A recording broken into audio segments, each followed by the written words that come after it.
And on we roll. Another guest and a dignitary who's already presented this morning.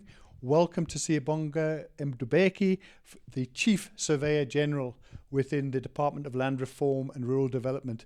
Siyabonga, welcome, sir. Thanks so much for spending time with us this morning. Tell us a bit about what you presented on this morning. Thank you so much, Peter, and good morning to you. Morning to you. This morning, I appreciated the opportunity to share with the geospatial community that is attending the ESRI user conference about the FIG Congress 2026. So the Congress will be hosted in Cape Town from the 24th to the 29th of May in 2026 at the Cape Town International Convention Center. It was very important for us to share this information with these geospatial community representatives that are attending the conference now, because we would love to see them take the opportunity to connect with other people, the like-minded. It's an international conference of FIG being an international organization itself. So South Africa will be now the position or the location to host the Congress 2026. So we are excited about it. Sure. From my office, we are providing support to the organizing team or the organizing local organizing committee, which I also serve in to ensure that there is a government activation and liaison, from the government perspective. But all these efforts are to ensure that the conference becomes a success, because the success by the local organizing committee to host this conference is also success for the city of Cape Town, and it's a success for South Africa as a country, and it's success for Africa as a continent, taking into account the fact that the FIG Congress will be hosted in Africa for the very first time. Fantastic. So a string of firsts and a huge opportunity that presents itself. You were talking this morning that the FIG, it has its origins, the acronym in French, correct? Yes. Do you maybe just want to explain for the benefit of our viewers what that stands for? Yes, it's FIG. So it's Fédération Internationale des Géomètres. Fantastic. So which is in English, International Federation of Surveyors. So there's going to be how many thousands of you from all over the globe descending there in 2026? Yes, more than 1,000, Wow. Approximately about 1,500 by estimation, and these are the delegates across the globe. Since it is an international conference, we are expecting a lot of international delegates to be coming over, which is also a good thing for South Africa in terms of tourism as well. And also we want them to enjoy the hospitality in South Africa, enjoy being in South Africa, and take an opportunity to see what we have to offer as a nation. But also all the people that are in the geospatial sector in the country who are either in business as small business and enterprises, who are in the public utility companies, who are in the state-owned enterprises, and those that are actually working in the different spheres of government. If they attend this conference, they also have an opportunity to learn, to interact with the like-minded, and to see what has been worked on by the different commissions of FIG in the various areas of specialization. I must just mention that, interestingly, amongst the commissions, there is a commission that looks at the education matters. Yes. Because that is important. Because for us to have a sustainable geomatics profession, there must also be good education, good standards, and also understand the content that will have to be contained in the education and the curriculum. But also the issue of standards.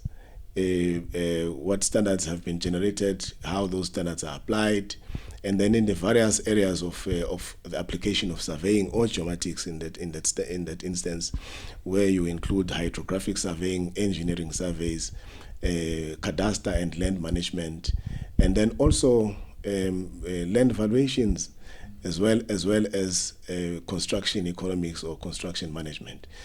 Basically, all the areas where geomatics find application. So it's a good platform to showcase the different thought processes, the different technologies that will be there. And of course, the community of the commercial organizations that are providing services, as well as those that are selling equipment and technology to the geospatial community. They should be there.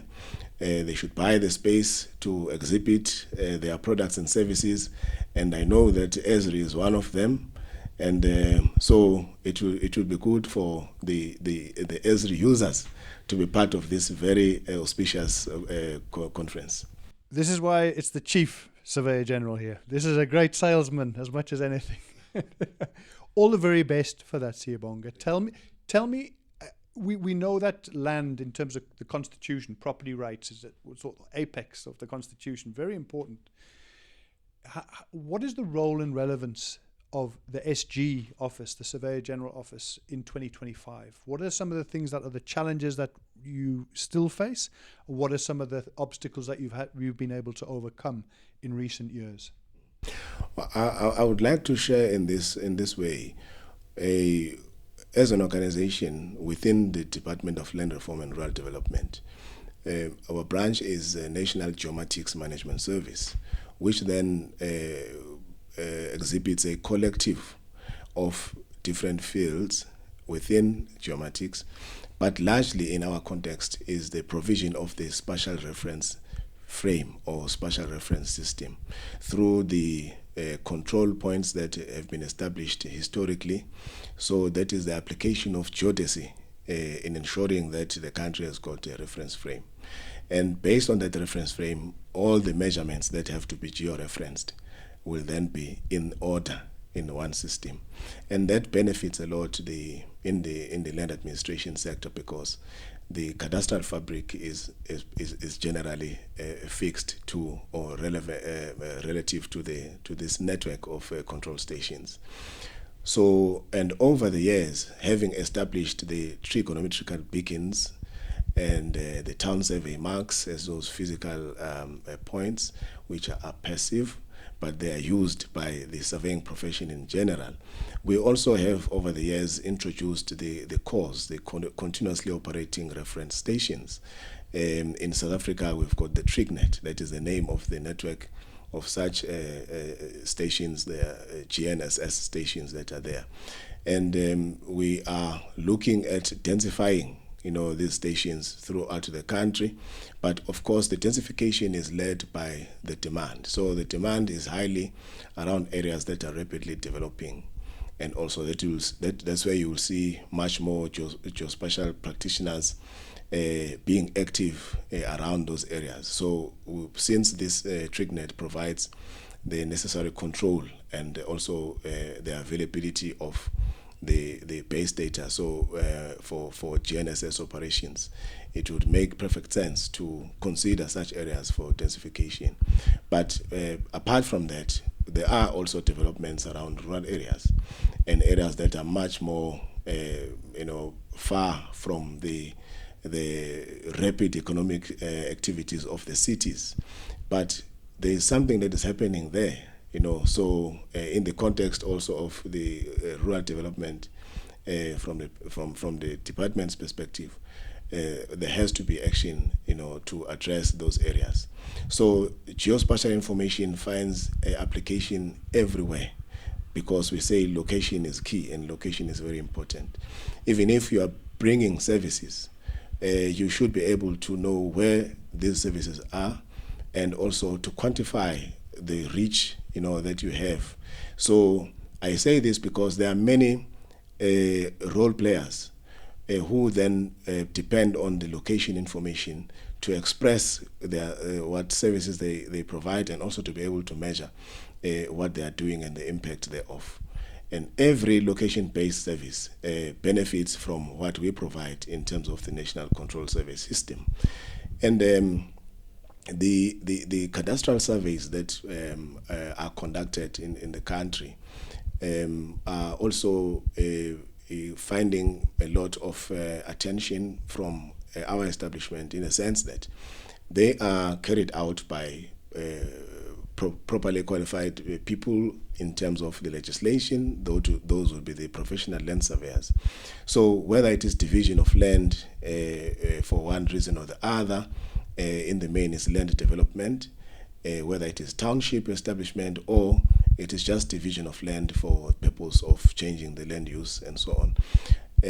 Such surveys are submitted in the offices of the Surveyor-General throughout the country. There are 8 offices that cover certain areas of jurisdiction, largely characterized by provincial boundaries. So those surveys, they get lodged there for processing. So the processing involves examination and as well as approval, whether it is sectional title developments in these high density, residential areas. Walk-up flats, etc. Yes, whether it is individual plots of land, whether it is division of land into many land parcels in a form of a township. So that gets processed. And once such cadastral documents are approved, by the Surveyor-General, then they become, those cadastral documents become legal documents which then can be used by whoever the developer or the owner is to then transfer ownership through the services of conveyancers, who will then lodge in the office of the registrars of deeds. So that completes that cycle. But it's almost like that value chain that you've described, all the way through from cradle to grave, right? in terms of rights in land. However, there is also imagery that is acquired to cover the country, and there's also topographic maps that are produced over and above providing the spatial reference system that I've spoken about. So if you look at all these composite data sets put together, they largely inform those who have to do further analysis and processing, which will lead to decision making. That is why we always promote the concept of evidence-based planning. So the planning profession benefits a lot from these data sets that we produce, so that it informs how they further visualize what has to happen and what is happening. And we have just recently seen the demonstration, for instance, of the use of the unmanned vehicles to do acquisition of geospatial data. Those were the drones. There was a demonstration yesterday. So application now of the digital twin technology, the analysis of slope, and also looking at the trends in terms of looking at disaster management, anticipating flooding and all those things. But it means now those are the challenges that we would be facing, that as the climate change happens, then now we have to have resilience. So geospatial information is their key to provide such necessary data, plus the tools that are available that people will be using to be able to do planning, to do monitoring and evaluation, and also to model and anticipate certain things and have response mechanisms. So we are happy that we are covering quite a range of issues, and therefore the information that we have and we have been keeping all along, also ensuring that the surveying of land is done in order according to the legislation. It informs processes that are to do with rights in land. Also the transformative processes, whether it is land acquisition, land redistribution, and tenure reform, which I will not speak too much into because it's also one of the competencies within the department. I am not responsible for that, but there is a lot of data that we handle and produce, which would inform such processes, because they are all about making decisions about land. So land information is made available so that decisions can be made. It sounds like you've got your hands full in 2025 and 2026. Chief SG, I'm very grateful for you to come and spend some time with us. There's so many more topics I'd like to cover, whether it's around land tenure, whether it's around the whole question of the ruralization that you've alluded to, of the increasing inhabitation and construction in rural areas. But perhaps another time and a more in-depth deep dive with you and your team. But for now, enjoy the rest of the conference. Thank you so much for your inputs today, and most importantly, thank you so much for your time that you've spent with us this morning. Enjoy the rest of the conference. All the best to you, sir. Thank you. Pleasure, my brother. It's a pleasure. Good luck for 2026. Thank you very much. Cheers. Please do your best in ensuring that people come. You must come. You've heard the Chief SG. You've heard it from the They man. must register Where and can people attend. register? Just on that, where can people find more information about registering? They can register online, and there is a website for FIG 2026. They can just visit the website, and then they will get the information. I've also, during the course of the conference, ensured that we have got the QR codes. The QR codes, we'll try and put those up on this podcast. Various social media platforms. There are, I think, 4 at this stage, but also from the website. There is information, and it's an active. There is an active site, so interactive people can just go there and then get all the information. Otherwise, the most important thing is that we must make this FIG Congress 2026 a success. A massive success. There was also a call for abstracts, if I remember correctly. The call for abstracts, it has been out, but the closing date is nearing us. The closing date is the 1st of November, so it is very close. So if you have not submitted your abstract, please make sure to do so before it closes. It could be a late night for whoever's watching this and saying, I need to put an abstract in. Chief SG, let's leave it there, but thanks again. All the best. Cheers to you. Bye-bye.